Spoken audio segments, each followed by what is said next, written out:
Things are not getting worse. Adrienne Maree Brown writes, they are getting uncovered. We are living through a great unveiling. 2020 has felt like a year of injustice, a year of pain, but none of it is new. Yet in this time of unveiling, eyes are opening and people are waking up.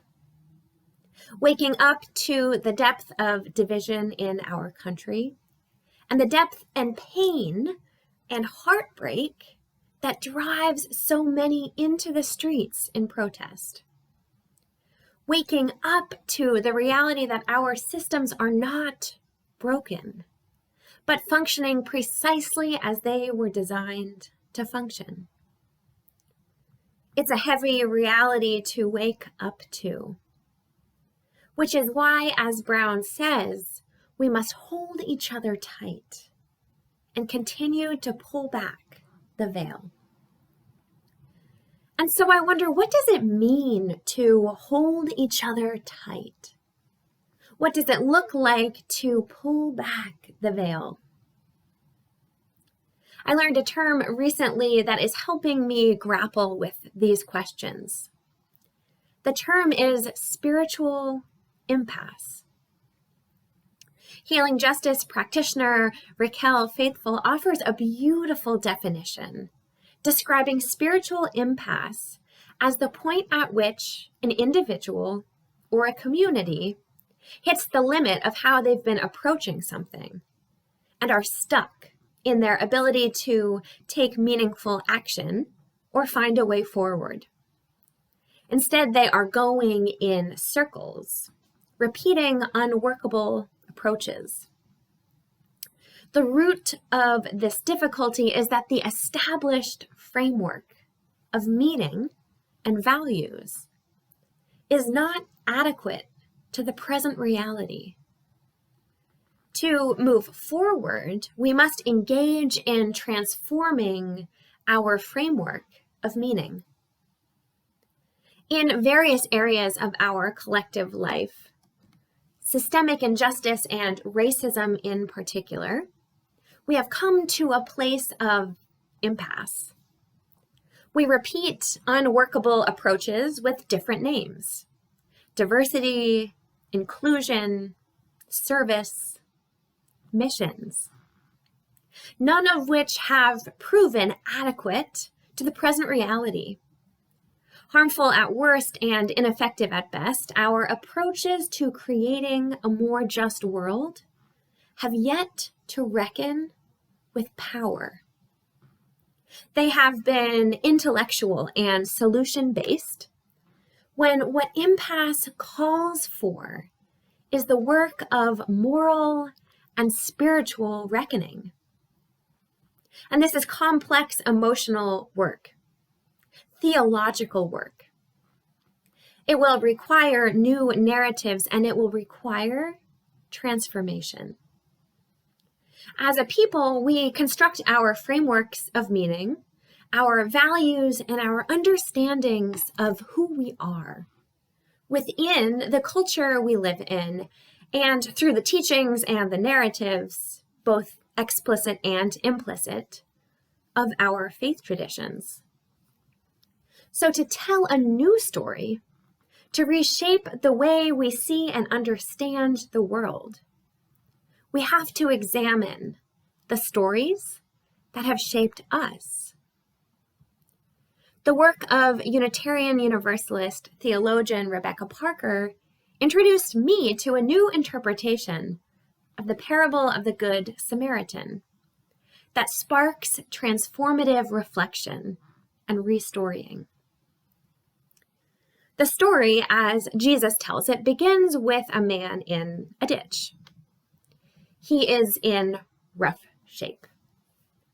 The Jewish priest passes by, the Levite passes by, and the Samaritan, perfectly well knowing the man in the ditch was not a fellow Samaritan, but a Jew, stops to help. Many of us, religious or not, know this story about awakening to the suffering of others, reaching out across lines of difference to those who are in need. It's a worthy lesson, absolutely. We know this story not because we are biblical scholars or devout Christians necessarily, but because this story has become part of our culture's framework of meaning. Reverend Dr. Parker helped me to see how the parable of the Good Samaritan establishes a dichotomy: the one who helps and the one who is helped. And since we construct our identities within the narratives of our culture, this dichotomy, helper versus helpee, gets trapped in our understanding of who we are. We religious liberals, and particularly white religious liberals, are taught and raised to not only help, but to be helpers.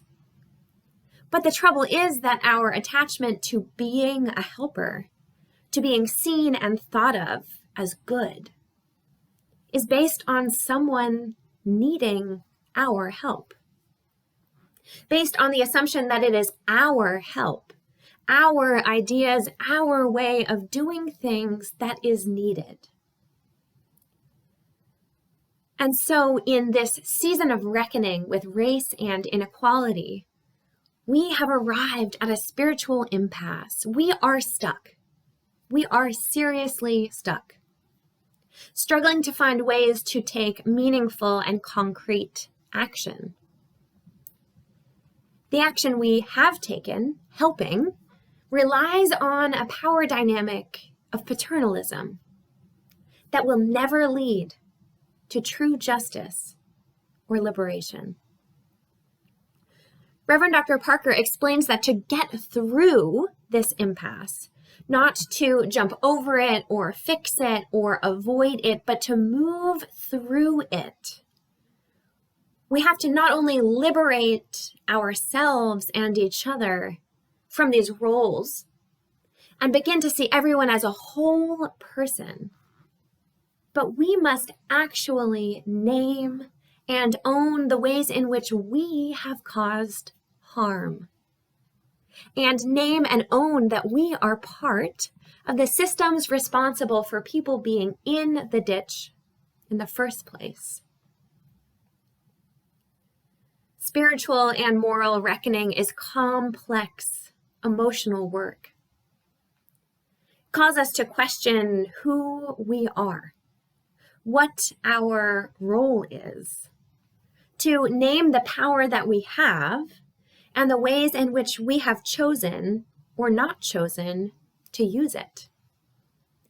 It calls us to let go of that power and to examine and move through our own perfectionism, vulnerability, guilt, shame, resentment, and grief.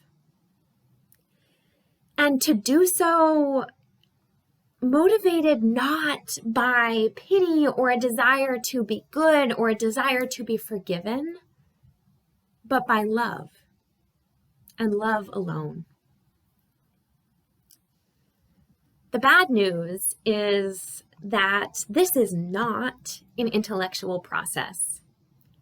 You are incredibly smart people. I know that for certain. But we will not think our way to justice. The good news is that I believe we have the resources within us and around us for this very transformation. The most important one being each other. I'm going to leave you this morning with the words of New York Times writer Maeve Higgins, who shares her thoughts on the challenge and the gift of transformation. I disagree that this is, in fact, work. Work is chores, and chores get done. This is a lifelong project we get to approach with grace and curiosity, and the full understanding that it will be difficult at times and beautiful at times. And any chance we have to take part in it is frankly rather stunning. I hope you understand that grappling with this country's brutal past and imagining a future that is fair is not something you are expected to do alone. You're simply one drop in a new wave, a wave that slips easily into an ocean of people, deep and permanent, who have long been eroding the cliffs of injustice. May it be so. Amen.